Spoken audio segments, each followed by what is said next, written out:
on this lecture, we'll discuss about the phase of Indian economy since 1991 till 2008. So this was the phase we discussed in the previous lecture about the economic crisis of 1991 and why did we adopt economic reforms. So economic reforms is called new economic policy, and this new economic policy was unveiled in 1991. And this new economic policy brought structural reforms in the economy. And the structural reforms in the economy is mainly seen in terms of adoption of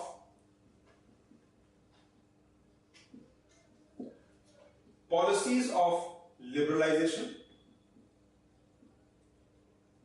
privatization,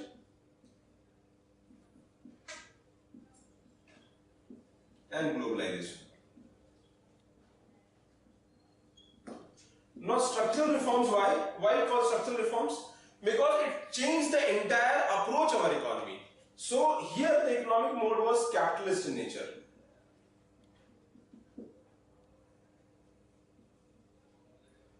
One of the more question is India still a mixed economy? Yes, India is still a mixed economy because still government controls many sectors like public sector banks, railways, airlines, which will be disinvested in the coming years, airlines. Then in many strategic areas, government controls, whether it is atomic power or defense program. The role of the private sector is not there. So we are, even though mixed economy, the economy is still mixed.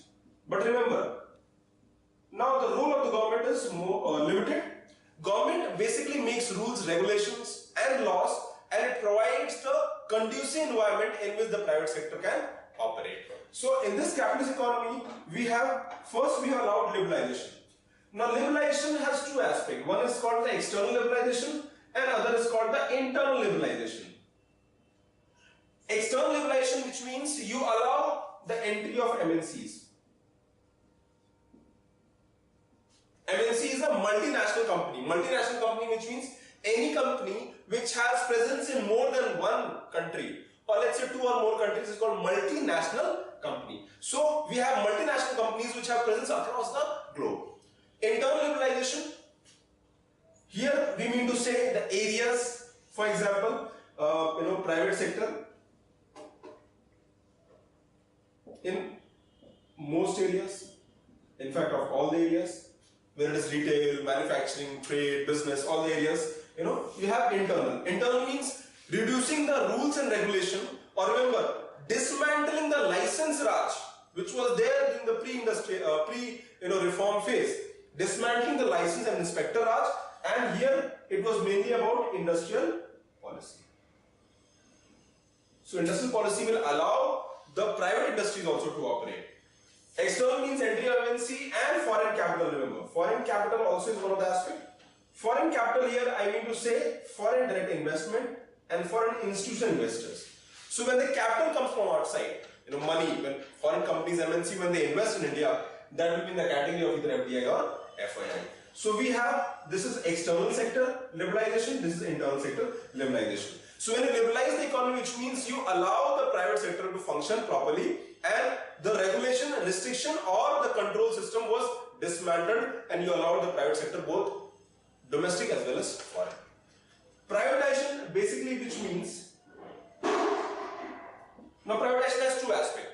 One aspect of the privatization is basically disinvestment. Disinvestment means reducing the ownership of the government.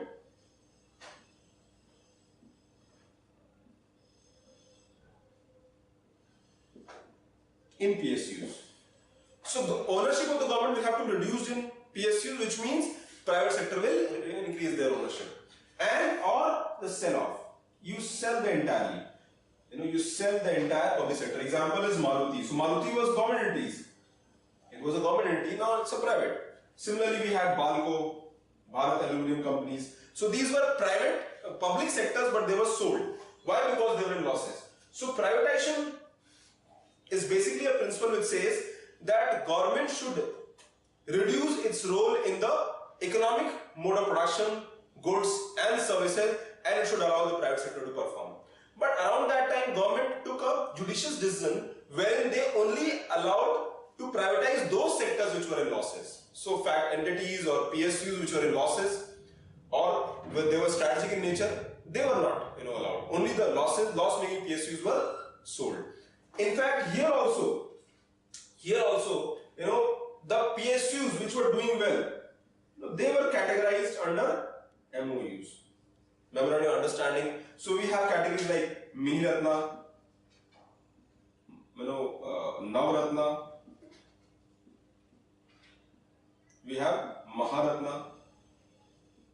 So PSUs which were doing well, they were categorized into different categories, and at the same time, government said that we'll reduce our interference in these sectors. So MOU was signed, Memorandum of Understanding, where government said that government will reduce its role, and so government will maintain an arm length distance.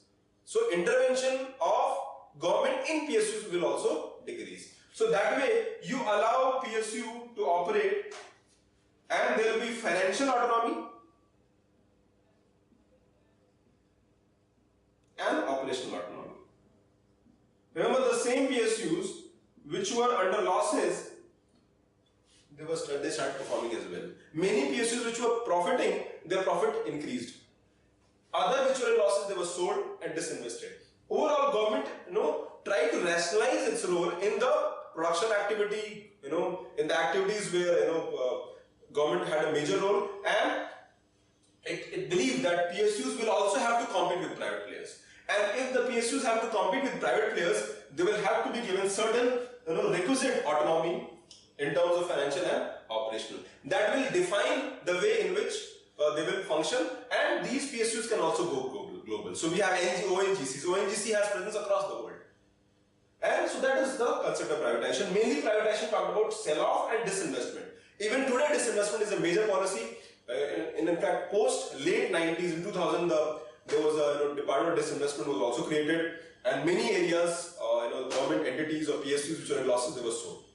This year also in the budget 2017-18, 18-19, Mr. Arun Jaitley has said that we have been able to generate almost 1 lakh crore through disinvestment. So disinvestment is a policy which will government progressively reduces its role in the economic sector, as simple as that. And the third is globalization. Now imagine, government is liberalizing the rules and regulation. It is reducing the role of the private government in all the sectors. It will allow the foreign country and the domestic players both in the economy, and it is also reducing the role of the PSUs in the economy. So government is allowing the increased role of private sector as per the capitalist mode of production, capitalist economy. Why? Because capitalist economy ensures there is a competition. So we have a competition, so that will increase efficiency and people will get good services or give competitive goods. So here that is privatization. But when you liberalize and privatize the economy, the globalization will ensue. What do you mean by globalization? That we'll understand. Globalization basically means integration of Indian economy with the world economy.